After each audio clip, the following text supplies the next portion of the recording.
안녕하십니까. KB증권 주식전략 이은택입니다. 오늘은 5월 주식 전략에 대해서 말씀드리도록 하겠습니다. 오늘은 지난달에 이어서 단기 조정이 마무리 국면에 왔는지 한번 체크해 보고요. 저희들은 이제 단기 조정 이후에 다시 랠리가 이어질 거라고 보고 있는데, 그렇다면 이 랠리는 어떤 시그널이 나오면은 마무리될 수 있는지를 알아보겠습니다. 마지막으로 업종 전략으로 실적 장세 1국면에서 2국면으로 이동하는 것들에 대해서 말씀을 드리겠습니다. 저희가 당초 4월 전망 자료에서 단기 조정을 결정하는 것은 장기 국채금리, 장기 금리라고 표현한 적이 있습니다. 무슨 얘기냐면은 과거에 10% 이상 하락했던 사례들 보면 모두 장기 금리가 임계점을 뚫고 상승, 임계점 뚫고 상승, 임계점 뚫고 상승이 반복되었다는 거죠. 이번에는 그 시점을 저희는 4.5% 정도로 잡았었고요. 4.5에서 4.6 정도로 잡았고, 이번에도 4.5를 넘자마자 주식시장이 좀 흔들림이 나타났었던 그런 경험들이 있습니다. 향후 결국에 장기금리가 어떻게 움직일지는 연준의 어떤 통화정책이 중요하고, 연준의 통화정책을 뒤에서 움직이는 것은 고용과 물가라고 생각합니다. 이번 5월 FOMC에서도 파월은 금리 인하의 단서로 물가가 2%로 내려가거나 혹은 고용시장이 약화되는 것을 기다리겠다라고 했는데, 거기에 대한 저희 생각은 이렇습니다. 장기적인 생각과 단기적인 생각이 좀 차이가 있는데요. 장기적으로는 고용이나 물가는 계속 올라가는 쪽으로 생각을 하고 있습니다. 왜 그러냐면은 이 시장에서는 경기 침체나 이런 얘기도 있지만, 사실 GDP 성장률을 전년 동기 대비로 보면은 이미 2024년 4분기, 즉 1년 반 전에 바닥을 찍고 계속 1년이 넘게 확장 국면에 들어가 있는 상황입니다. GDP가 좋으면은 고용이 좋아진다. 이건 아주 평범한 얘기죠. 그렇죠? 지금까지 차트를 보시면은 고용이 약간 후행해서 움직였던 걸 확인할 수 있고요. 그렇기 때문에 고용은 전반적으로 저희들은 시장에 기대와는 달리 점점 좋아지는 쪽으로 갈 거라고 생각합니다. 물가도 마찬가지고요. 다만 저희가 생각했을 때는 단기적으로는 1분기만큼 물가 압력이나 이런 것들이 세진 않을 거라고 생각해요. 여전히 주거비는 떨어질 가능성이 훨씬 더 높습니다. 1분기엔 천천히 내려왔지만 2분기에는 더 하락할 가능성이 있다고 보고요. 일시적으로 경제 전반에 대해서 베이지북, 3월 베이지북에 나온 평가를 보면은 특히 물가 쪽에서 이런 재밌는 얘기가 있습니다. 비용 상승을 판가에 전가하는 능력이 상당히 약화되고 있다. 소비재에 한하면 그렇다는 거죠. 그게 무슨 얘기겠습니까? 판매가 그만큼 잘 되지 않기 때문에 비용이 올라가는 건 맞지만 그거를 판가에 바로 전가하지 못한다. 그럼 인플레이션 압력이 일시적으로 둔화될 수 있는 국면이 나타날 수 있다는 거죠. 저희들은 파월이 금리 인하에 대한 의지가 있다고 생각하고 있습니다. 왜냐하면 작년 말과 올해 초에 워낙 확언적으로 내가 금리 인하 한다고 하지 않았냐, 뭐 그런 발언들을 했기 때문에 변호사인 파월은 자기의 말을 지키려고 노력할 거라고 생각합니다. 지금까지 그런 패턴으로 와왔고요. 그렇기 때문에 경제든 크레딧 시장이든 아니면 물가든 고용이든 뭐 하나만 삐끗하더라도 연준은 2개월 연상 삐끗할 경우에는 금리 인하를 단행할 준비가 되어 있다고 생각합니다. 이번 FOMC도 그런 점들이 확인이 됐다고 생각합니다. 따라서 이런 것들이 뭐 단기적으로는 더 매파적일 수도 있고 아닐 수도 있지만 결국에 금리 인하 쪽으로 기울여져 있을 것이다라고 생각합니다. 저희 채권팀에서는 10년물 금리의 상단을 4.7%대로 보고 있습니다. 4.7% 이상으로 못 올라간다는 얘기가 아니라 올라가더라도 이거는 오버슈팅, 그러니까 4.8대에서 이상으로 올라갔을 경우에는 오버슈팅으로 보고 이때부터는 분할 매수 대응하는 것들이 적절하다. 이것은 아까 말씀드렸을 때 10%나 그 이내의 조정을 기본적으로 생각하고 그거보다 추가적으로 더 하락했을 때는 매수로 대응한다. 이런 의견과 일맥상통한다고 보시면 될 것 같습니다.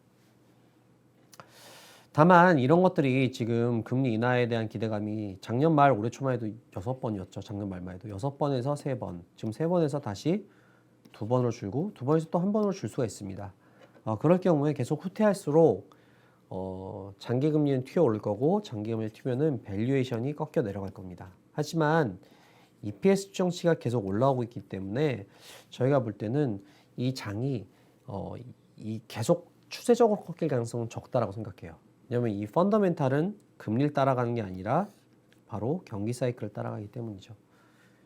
따라서 6번에서 3번, 3번에서 2번, 2번에서 1번 금리나 기대면 후퇴하면 그때마다 주가가 눌리겠지만, 이런 악재를 프라이싱하고 난 다음에 가격에 반영하고 난 다음부터는 제로 베이스니까 그러면 경기 좋아지는 걸 따라서 올라가도 되겠다. 왜냐면 어차피 금리나 할 거니까. 혹시 금리나 끝나더라도 동결하겠지, 긴축으로는 안 갈 거니까 이런 희망 회로를 계속 돌릴 거라고 생각해요. 때문에 우리가 볼 때는 금리 인하의 기대감이 후퇴하는 것이 시장을 끝내는 게 아니라 시장을 끝내려면 추세적인 긴축이 나와야만 끝낼 수 있다고 생각합니다. 저희의 이 생각을 버블 붕괴의 3법칙을 통해서 설명을 한번 드려보도록 하겠습니다. 일단은 저희가 그 얘기를 했죠. 금리가 중요합니다. 금리.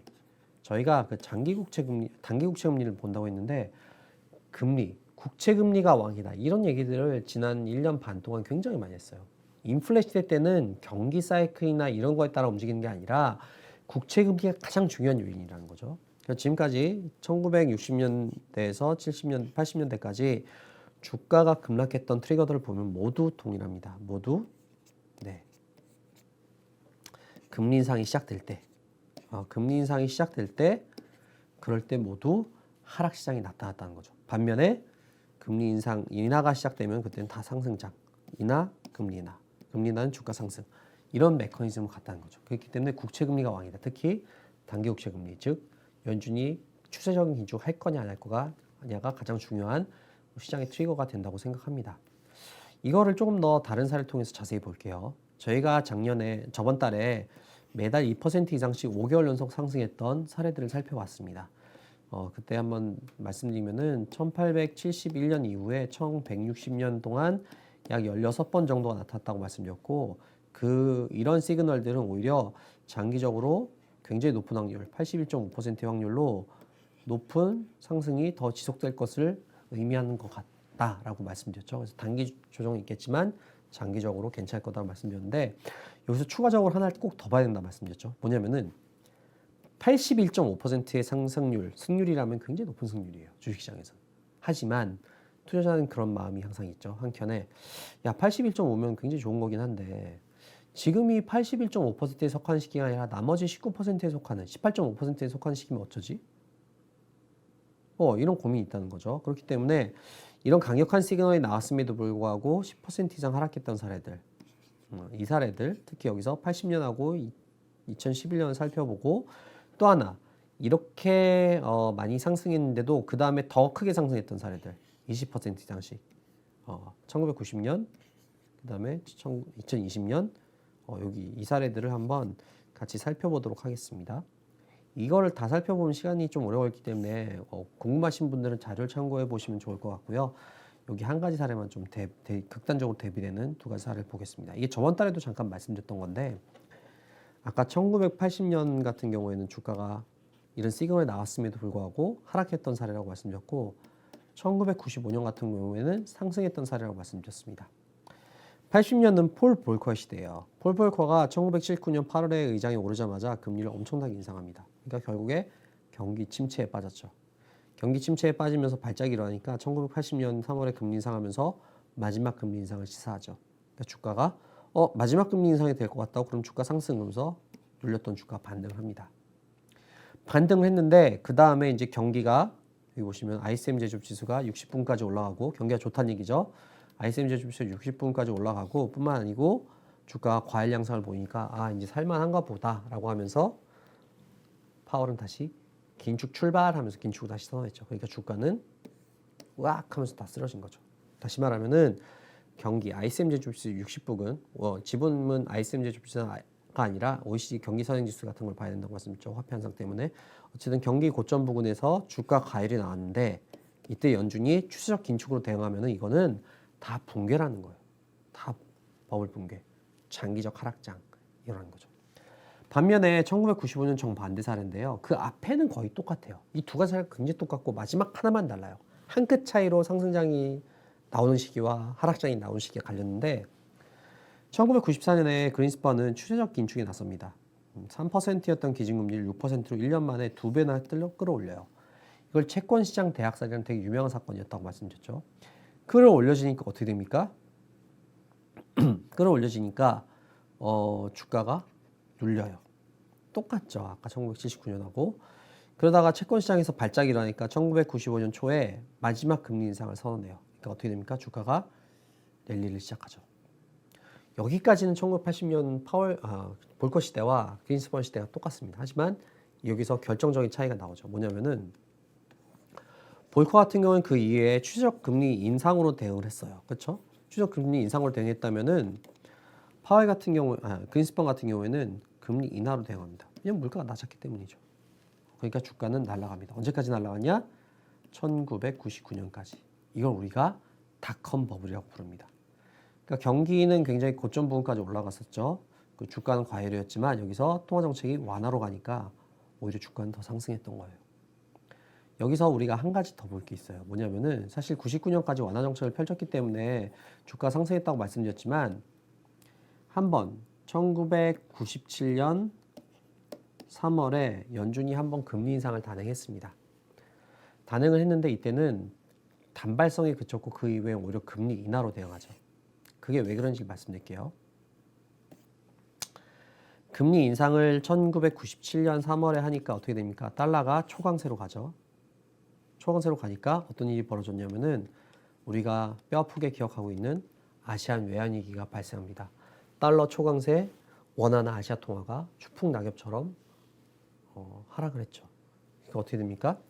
추풍낙엽처럼 하락을 하니까 경기 침체에 빠지죠. 그러니까 아시아 쪽에서 외환위기가 큰 위기가 발생하니까 유가 급락합니다.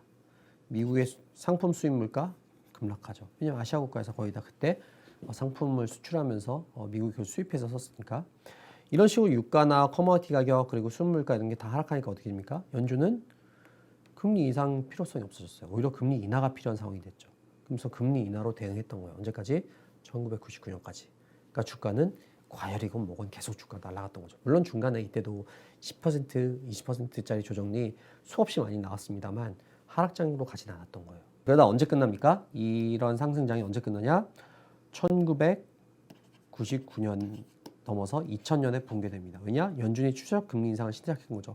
왜 그럼 연준은 2000년 들어선 추세적 긴축을 시작해서 버블을 붕괴시킬 수밖에 없었냐? 그럴 수밖에 없었던 이유가 있죠. 뭐냐면은 아시아 쪽이 1999년부터 외환위기에서 탈출하면서 경기가 회복되면서 어떻게 됩니까? 유가 급등, 커머디티 가격 급등, 수입물가 지수 급등. 그래서 물가가 3%를 넘어가면서 10년 만에 처음으로 3%대를 보게 돼요. 그러니까 연준은 그걸 막기 위해서 앞으로는 추세적 긴축을 해서 금리를 잡겠다, 물가를 잡겠다는 얘기를 해요. 그러니까 어떻게 됩니까? 희망회로를 계속 돌렸던, 야 그래도 금리 인하할 거야, 아니면 동결할 거야, 추세적 긴축 없다니까, 이렇게 해서 계속 희망회로를 돌렸던 버블이 결국에는 절망이 심겨지면서 붕괴하게 되죠. 그게 바로 2000년의 상황이었다. 이 얘기를 제가 지금 왜 하겠습니까? 지금도 이런 비슷한 상황들이 벌어지고 있는 거예요. 어떤 상황이 벌어지고 있습니까? 이번엔 중국 경기가 별로 좋지 않았죠. 그러면서 유가도 낮은 수준, 미국의 수입 물가도 좀 튀긴 했지만 그래도 여전히 소폭 플러스 마이너스로 이제 벗긴 수준. 그러다 보니까 금리 인상의 필요성이 적어지고 이렇게 되는 거죠. 근데 만에 하나 중국 경기가 다시 살아나기 시작한다면은 그래도 한 1년 정도 여기 1999년처럼 살아나더라도 그 경기가 좋네 하면서 좋아질 거예요. 하지만 이게 인플레를 유발한다면은 그때는 장이 종료될 수 있다. 이렇게 보시면 될 것 같습니다. 그래서 버블 붕괴 3법칙 아까 말씀드린 경기가 좋고 경기가 좋은데 주가에 버블이 생긴 상황에서 연준이 긴축을 하면은 무너져 내린다는 거죠. 근데 지금은 경기는 중후반 정도라고 생각돼요. 버블은 조금 있죠, 주가는. 근데 조정이 좀 나온 거고 긴축이 아니라 여전히 인하가 있기 때문에 그렇다면은 주가 추세적으로 하락할 가능성은 별로 없다라고 해석할 수가 있겠습니다. 마지막으로 업종 산업에 대한 전략을 말씀드리고 마치겠습니다. 업종 같은 경우에는 저희가 실적 장세 1국면이 지난 3월 봄부터 시작됐다라고 보고 있습니다. 그리고 이 국면은 작년 말에 끝나고 지금은 올해 상반기는 실적 장세 1국면과 2국면이 혼재된 양상을 볼 거라고 생각하고요. 하반기로 가면서 2국면으로 넘어간다고 생각합니다. 1국면 때 저희가 추천했던 거는 투자 관련 경기 민감주죠. 원래는 투자나 소비나 둘 다 좋은 게 맞아요. 왜냐하면은 과거의 경기 사이클을 보면은 투자고 소비고 좋아질 땐 같이 좋아졌다, 안 좋을 때는 다 같이 박살나거든요. 좋아질 땐 같이 좋아지고. 근데 이번엔 초유의 사태가 벌어졌죠. 2021년 하반기 들어서 경기 꺾였는데, 투자 경기 꺾였는데 보조금을 이때 추가적으로 더 살포하죠. 그러니까 소비는 1년 그 이후에 1년 동안 더 날아갑니다. 그러니까 이 사이클이 디커플링되는 일이 벌어졌고, 그래서 올해 초에 저희가 투자 관련 경기 민감주 사자라고 할 때만 해도 그런 얘기 있었어요. 소비 관련 경기면 좀 팔자 이런 얘기만 할 때도 야 지금 소비가 좋고 투자가 안 좋은데 소비를 팔고 투자를 사자는 게 말이 되냐?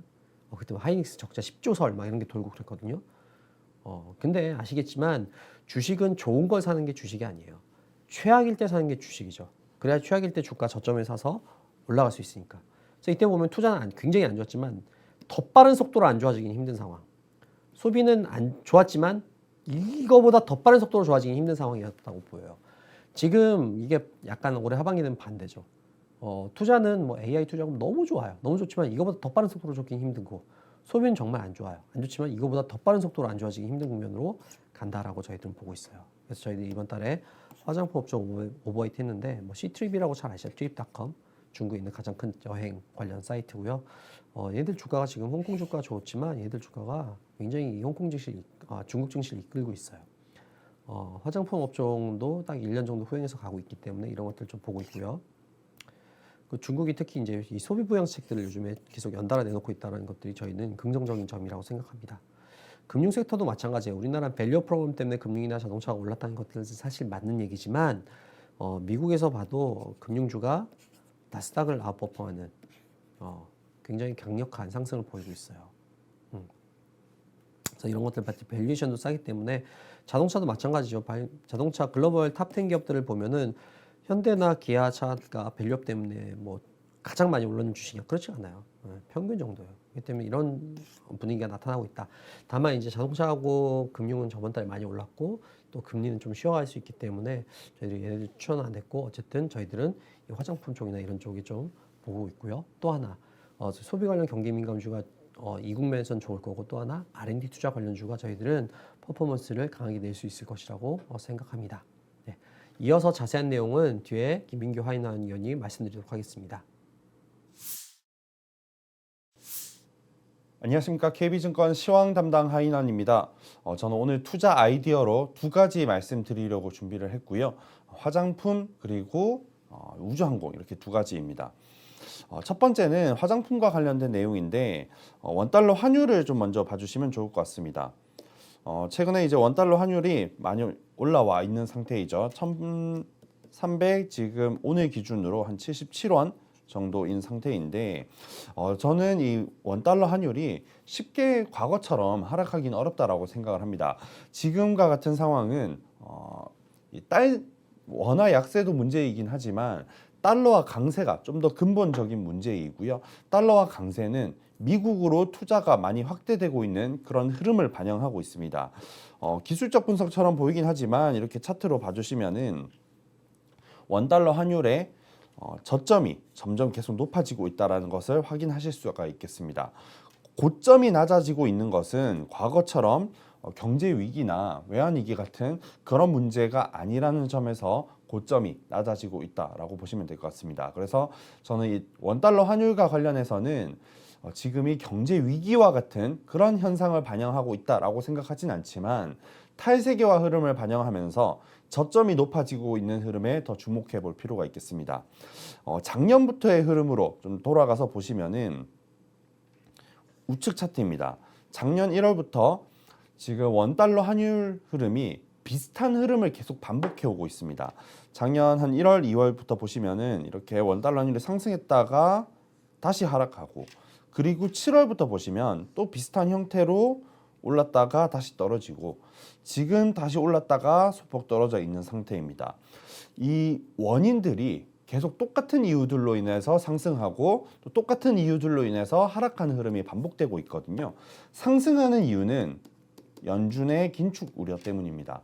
그리고 또 하락했던 이유는 연준의 완화 기대감이 형성되면서 였습니다. 최근에 이렇게 긴축 우려가 확대됐었다라는 점은 익히 알고 계실 것 같고요. 그 배경은 이제 뭐 인플레이션 데이터가 좋게 나오거나 하는 그런 이유들로 인해서 금리 인하 기대감이 후퇴하는 과정에서 이렇게 원달러 환율이 상승했습니다. 그래서 원달러 환율 중심으로 말씀을 드렸는데 사실 원달러 환율도 중요하지만 원 위안 환율도 최근에 좀 상승 흐름을 이어가고 있습니다. 작년 말부터 원 위안 환율이 상승 흐름을 이어가고 있고요. 그 말인즉슨 원화가 위안화 대비해서도 약세를 보이고 있다는 것입니다. 저는 이런 흐름이 외국인 관광객들이 유입되는 데 긍정적일 것이다 라고 생각합니다. 특히 중국인, 일본인, 미국인 이렇게 세 개 국가의 관광객들을 주목하고 있는데요. 익히 우리가 관광객 했을 때 많이 얘기하는 거는 중국인입니다. 오른쪽 위에 있는 차트를 보시면은 중국인 관광객들이 지금 계속 이렇게 늘어나고 있는 중이고요. 이걸 환율 효과로 생각해 보신다면은 지금 우리가 일본에 많이 가시는 이유랑 같습니다. 엔화가 싸기 때문에 일본에 주로 많이 가는 거죠.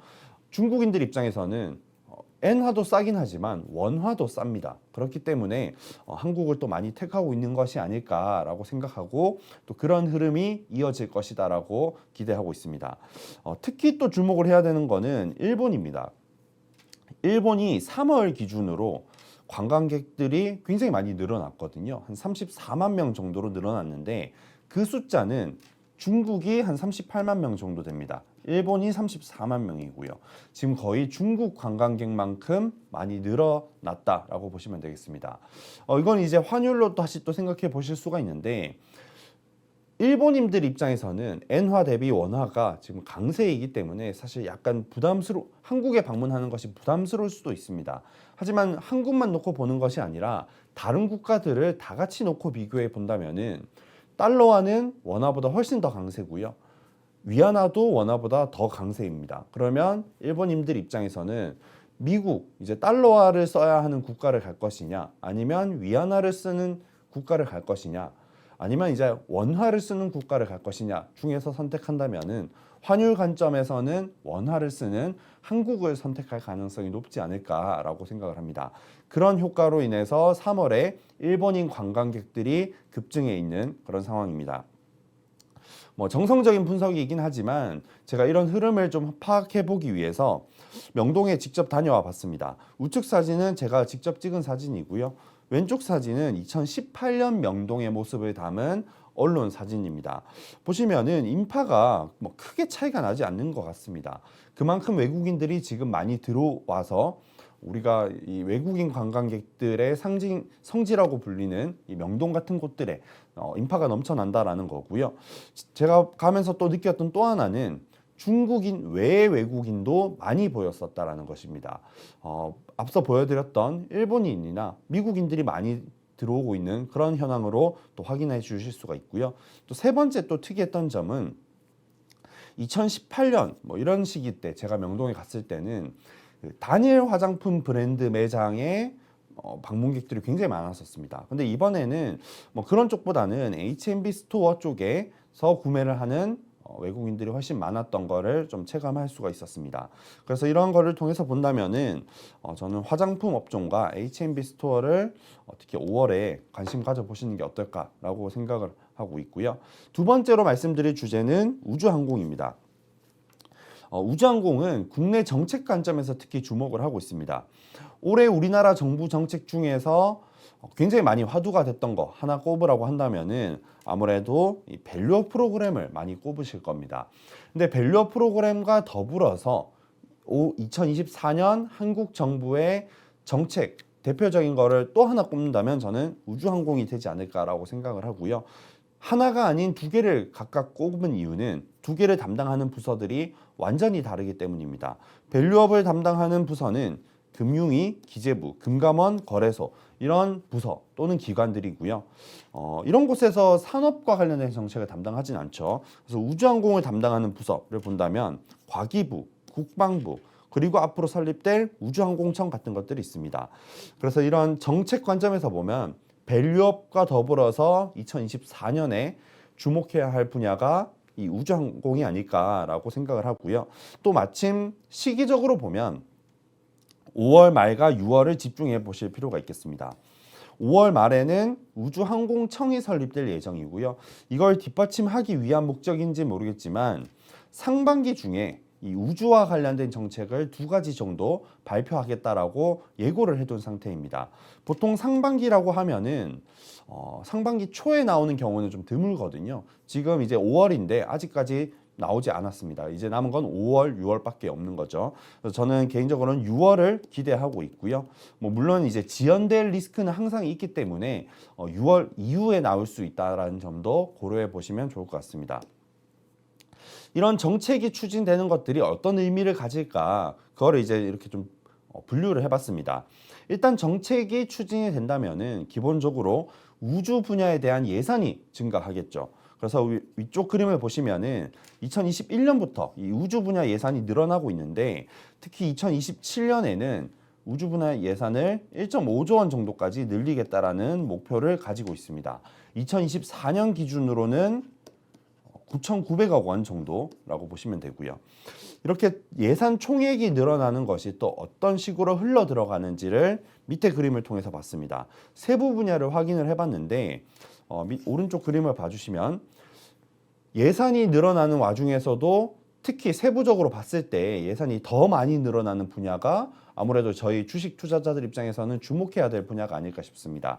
그렇게 보시면은 빨간색으로 표시한 위성체 제작 그리고 노란색으로 표시한 한국형 위성항법 이 두 가지 중심으로 예산이 많이 늘어난다라는 것을 확인해 보실 수가 있기 때문에 우주 분야 중에서도 특히 이 두 가지 분야에 주목해 보시면 어떨까라고 말씀을 드리고요.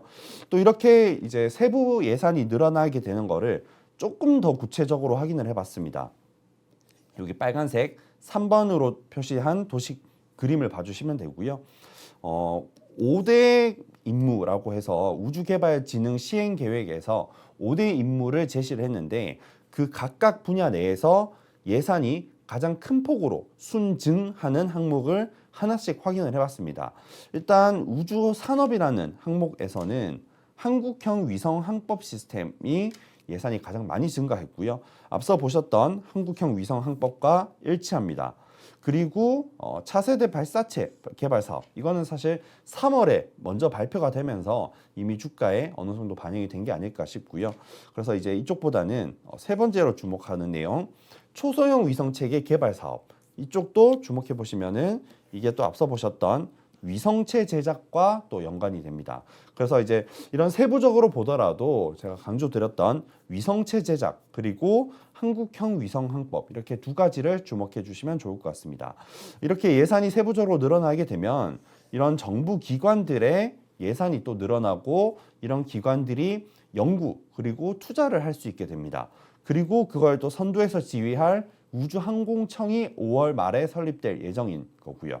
그래서 이런 예산이 늘어나는 과정이 결국 이런 정부 기관들의 투자로 연결되고 그 투자의 수혜를 받는 것이 민간 기업입니다. 그래서 저희 KB증권에서는 4월 29일에 스몰캡 쪽이랑 같이 인덱스 자료를 발간했는데 거기서 이렇게 네 가지 종목을 제시했고요. 거기서 탑픽은 세트랙 I를 제시를 했습니다. 제가 준비한 내용은 여기까지이고 그리고 저희 이어서 퀀트 김민규 위원이 마지막 순서로 말씀드리도록 하겠습니다. 네, 안녕하세요. KB증권 주식전략팀에서 퀀트 담당하고 있는 김민규입니다. 이어서 말씀드려보도록 하겠습니다. 제가 오늘 이야기 드릴 주제는 실적입니다. 지금까지 우리나라 기업 실적이 지난해 중반 이후부터 회복 국면에 있다고 판단을 하고 있고요. 회복은 중간 정도 진행이 되었다고 저희는 보고 있습니다. 그리고 그 말은 곧 중간에서 회복의 정점, 즉 실적의 고점을 향해 가는 시기가 머지않았다라고 볼 수도 있을 것 같은데요. 일단 저희가 실적을 볼 때 가장 많이 참고하는 지표가 이익률, 매출에서 얼마나 많은 이익을 남겼는가 그거를 참고를 합니다. 우리나라 기업 실적은 YY 성장률로 보게 되면은 기저 효과의 영향을 많이 받기 때문에 굉장히 숫자가 튀는 오르락내리락하는 그런 경향이 있습니다.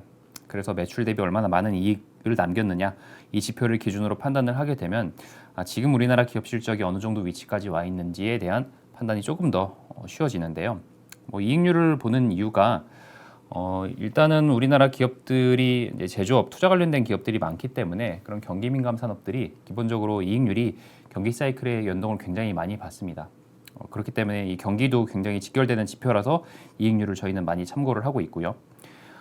분기 이익률을 보시게 되면은 사실 저점은 2022년 4분기였는데요. 4분기는 워낙에 실적이 안 나오는 계절성이 강한 시기이기 때문에 계절성을 감안을 해서 트레일링, 직전 4개 분기 합산 기준으로 보게 되면 실제 우리나라 기업 실적이 정말 안 좋았었던 저점은 작년도 2분기와 3분기 이때가 대략 한 3% 중후반 정도를 기록을 했었고요. 그때가 실적의 저점으로 판단을 해볼 수가 있을 것 같습니다. 근데 지금 올해 1분기 기업 실적이 대략 영업이익률이 한 6% 정도를 기록을 할 것으로 예상이 되고 있어서 많이 올라왔다라고 보여지는데요. 그러면은 이 수준이 어느 정도까지 올라갈 수 있을 것인가? 저희는 한 8% 정도를 마지노선으로 보고 있습니다. 왜냐면은 과거 사이클의 고점 사례를 참고를 해보면은 또 저점 사례를 같이 한번 보시게 되면 우리나라 기업 이익률이 대개 한 4에서 8% 정도 수준을 왔다 갔다 하는 그런 경향이 있고요. 그래서 이미 저점은 지났고 지금은 6%니까 딱 그 중간 정도 왔다라고 보시면 될 것 같습니다. 그리고 앞으로 한 2개 분기 정도 있다가 즉 한 3분기 정도 실적이 되면은 그때가 8%가 넘는 그런 실적 회복의 정점을 맞이하는 시기로 저희는 해석을 하고 있고요. 근데 과거에 지금처럼 실적이 바닥을 치고 중간을 지나 회복하는 그런 경험은 2020년, 2009년, 2001년 이렇게 한 3번 정도 사례를 저희가 찾아볼 수가 있습니다. 그럼 그 3번의 사례 동안 지금처럼 이제 회복은 어느 정도 진행이 된 상태에서 그 회복이 끝을 향해 갈 때 어떤 일이 생겼는가 이 부분을 제가 오늘은 분석을 한번 해보았고요. 일단 그걸 말씀드리기 전에 지금까지 이 실적이 얼마나 주가를 잘 설명하고 있는가 이 부분부터 먼저 한번 볼 필요가 있습니다. 이 그림의 X축은 이익률이 바닥이었던 지난해 3분기 그때 이후부터 지금까지 업종별로 이익률이 얼마나 회복을 했는가 이익률의 회복 강도이고요. 그리고 Y축이 그때부터 지금까지 주가 수익률입니다. 코스피 대비 상대 수익률 기준으로 보았고요. 근데 보시는 것처럼 대개는 이렇게 좀 비례해서 즉 이익률이 회복이 되면 될수록 주가도 많이 오르는 그런 모습이 보여지고 있고요. 뭐 대표적인 게 뭐 반도체 같은 경우겠죠. 반도체가 실적 개선을 가장 앞에서 주도를 했고 또 주가도 뭐 좋은 흐름을 지금까지는 보여준 업종에 해당이 되고 있고요. 나머지 이익률이 회복이 그렇게 안 됐지만 주가가 좋은 업종들, 뭐 대표적으로 뭐 방산우주, 기계, 자동차, 지주 이런 것들이 해당되는데 방금 읊어드린 것들은 정책에 대한 기대감이 있었거나 또는 앞에서 저희 하인한 의원이 말씀드렸던 것처럼 뭐 투자나 이런 글로벌한 모멘텀이 있었던 것들입니다. 그래서 지금까지 그 주가가 좋은 업종들을 구분을 해보면 뭔가 다른 기대감이 있었거나 또는 실적이 실제로 좋아졌거나 이 2개 중에 하나였고 그렇다라는 말은 실적이 그런 뭔가 다른 요소가 있는 업종들이 아니라면은 주가를 설명하는 설명력이 있었다라는 뜻이 되겠죠. 그리고 왼쪽 아래 보시는 것들처럼 실적이 좋아지지 못한 것들이 대부분 수익률 하위권에 머무르고 있다라는 것들을 보아도 지금까지는 주가가 실적으로 인해서 설명되는 부분이 굉장히 많은 그런 요소를 차지를 하고 있는데요. 그럼 앞으로 어떻게 될 것인가라는 부분을 제가 앞에서 말씀드렸던 과거 3번의 사례들을 통해서 이야기를 드려보면은 여기 사실 차트 데이터가 좀 복잡해서 이 데이터는 제가 이제 차트를 안 가져왔는데 결론만 말씀을 드려보면은 일단 중반 이후부터는 실적이 주가를 설명하는 그런 설명력이 조금씩 떨어지기 시작합니다. 즉 실적이 좋아진다라고 해서 100% 그게 다 주가로 연결이 되는 모습은 중반 이후부터는 잘 안 나온다라는 거고요. 그 이유는 역치의 논리로 설명을 해볼 수가 있을 것 같아요. 왜냐하면은 이 역치라는 걸 잠깐 설명드리면 사실 저희 학교 다닐 때 배웠던 생물학 시간에 배웠던 개념인데요. 생물체에 어떤 특정 자극을 가하게 되면은 그 생물체가 자극에 반응을 하죠. 근데 그 자극의 강도가 강한 수준의 자극이 계속해서 유지가 되면은 생물체가 반응하는 그 반응성도 낮아지게 됩니다. 같은 강도로 때리게 되면은 처음엔 아프지만 맞으면 맞을수록 강도가 계속 유지가 되기 때문에 뭐 아픈 그 통증도 그 처음보다는 덜 느끼게 되죠. 이게 바로 역치가 올라가는 그런 현상을 의미를 합니다. 시장의 실적에 반응하는 주가도 마찬가지입니다. 뭐 실적이 좋아지면 물론 그것은 호재지만 최근에 봤던 실적 성장만큼 이번에도 똑같은 만큼의 실적 성장이 나오면은 사실 시장의 기대치는 이미 높아져 있기 때문에 그 기대치를 충족을 시켜주지 못할 수가 있는 거죠. 예를 들면은 지난 실적 시즌 때는 YOY 10% 성장이 나왔고 주가도 10% 올랐는데 이번 분기 실적 시즌 때 YOY로 똑같이 10% 성장이 나오게 되면은 이미 지난 분기 때 봤던 만큼의 성장이기 때문에 주가는 10%보다는 좀 덜 오를 수도 있다라는 거죠. 실제로도 숫자로 그게 이제 증명이 저희가 이제 분석해 본 바에 의하면은 되고 있고요. 그거를 보여드릴 수 있는 그림이 즉 역치가 점점 더 높아지고 있다라는 게 이 차트에서 좀 드러나고 있습니다. 이 차트의 시계열 그 진한색 이 막대가 이익률이 얼마나 개선되고 있는지를 시점마다 제가 분석을 해본 거고요. 그리고 그 연한 파란색 막대가 그 이익률 개선 폭의 변화입니다. 이 두 가지 개념이 이 성장과 역치를 나타내는 논리를 좀 간단하게 말씀을 드리면은 이익률 개선폭은 말 그대로 그냥 얼마나 실적이 성장했느냐 이거겠죠. 근데 그 개선폭 자체가 4분기 때 0.6, 1분기 때 0.6, 2분기 때 0.7 이런 식으로 계속해서 비슷한 수준을 유지를 하고 있습니다. 즉 이 말이 성장이 계속되고 있지만 성장의 수준은 계속 비슷하게 유지가 되고 있다는 거죠. 그래서 이 데이터들의 과거와의 차이를 보게 되면은 얼마나 높아진 기대치를 더 충족을 시켜주고 있느냐, 즉 높아진 역치를 얼마나 만족시켜주고 있느냐를 그릴 수가 있겠죠. 그래서 제가 이익률 개선 폭의 변화를 그려본 거고요. 근데 이 데이터를 기준으로 보게 되면은 지난해 3분기가 이익률 개선 폭의 변화가 가장 높았고, 그리고 그게 4분기까지 유지가 됩니다. 근데 주가는 기본적으로 실적에 대한 기대감을 선반영하죠. 보통 뭐 1개나 2개 분기, 뭐 많은 그 좀 빨리 하는 업종들은 뭐 반년이나 1년 정도까지 선행해서 반영을 하기도 하는데, 어쨌든 한두 분기 정도 선행한다라는 점을 감안을 해보면은 지난해 1분기와 2분기가 이익률은 굉장히 안 좋아졌지만 주가가 좋았던 이유가 바로 이런 이유 때문이겠죠. 실적이 좋아질 것, 그리고 그 역치도 높아지는 것이 선반영되었기 때문입니다. 그래서 과거 사례 동안 그 실적이 바닥에서 끝을 향해 가는 그런 구간 동안 중간까지는 실적으로 인해서 주가가 제대로 반응을 하지만 그 이후 구간에는 실적의 주가 설명력이 떨어지는 이유가 저희는 이런 역치가 높아졌기 때문이 아닐까 싶고요. 그러면은 앞으로 어떤 업종들을 좀 주의 깊게 봐야 될까? 이거를 볼 때 실적이 좋아지는 것들은 물론 선호를 해야겠죠. 하지만 그 좋아지는 강도가 연말로 갈수록 점차 낮아지는 것들, 즉 높아진 기대감을 충족을 시켜주지 못하는 것들보다는 점차 높아지는 것들, 즉 높아진 역치를 계속 만족시켜줄 수 있는 것들을 가져가야 되지 않을까라고 저희는 판단을 해서 이 표에 제가 이번 해 한번 정리를 해본 데이터가 업종별로 이익률을, 그리고 또 이익률의 개선폭을 한번 분석을 해보았고요. 그리고 여기 제가 회색으로 칠해드리는 업종들이 연말로 갈수록 이익률의 개선폭이 점차 높아지는 것들입니다. 즉 개선의 강도가 점차 세지는 것들이고요. 대표적인 게 저희가 이번 달에 비중 확대로 제시를 드리고 있는 뭐 기계 같은 것들이 들어가고, 또 뭐 경기 소비재, 뭐 화장품이나 호텔 레저 엔터 이런 것들이 들어갑니다. 이런 업종들이 저희가 이번 달에 선호를 하고 있는 업종들이고요. 그리고 조금 더 범위를 넓혀 본다라고 하면 뭐 화학이나 배터리 같은 경우가 대표적이 될 것 같은데, 사실 주가는 연초 이후로 지금까지 굉장히 시장 대비 부진한 흐름을 보여주고 있죠. 하지만 실적만 놓고 보면은 여전히 안 좋기는 하지만 연말로 갈수록 그 회복되는 강도가 조금씩 올라갈 것으로 예상이 되는 대표적인 업종들입니다. 그래서 뭐 일단 당장 선호 업종으로 강력하게 추천을 드리지는 못하는 업종들이긴 하지만 하반기로 갈수록 점차 이 업종들에 대해서는 언제가 바닥일지를 잘 지켜볼 필요도 있지 않나 라는 생각에서 조금 더 이런 업종으로 범위를 넓혀볼 필요가 있을 것 같고요, 현재로서는. 그래서 좀 정리를 해보면은 일단 우리나라 기업 실적은 회복이 되고 있는 과정 중에 있고, 바닥은 이미 작년에 확인을 했고요. 그리고 앞으로는 지금까지 실적이 잘 올라갔던 것들이 주가도 좋았지만 앞으로는 그 실적이 주가에 반영되는 정도가 이미 선반영한 측면이 있기 때문에 실적이 올라가는 폭이 점차 높아질 수 있는 것들, 즉 바닥에서 더 세게 올라갈 수 있는 것들, 그런 업종 위주로 보는 게 좋지 않을까라고 저희는 판단을 하고 있습니다. 네, 그래서 저희 오늘 KB증권 주식전략팀에서 준비드린 5월 전략은 이 정도로 다 말씀을 드렸고요. 다음 달에 6월 전략으로 또 찾아뵙도록 하겠습니다. 감사합니다.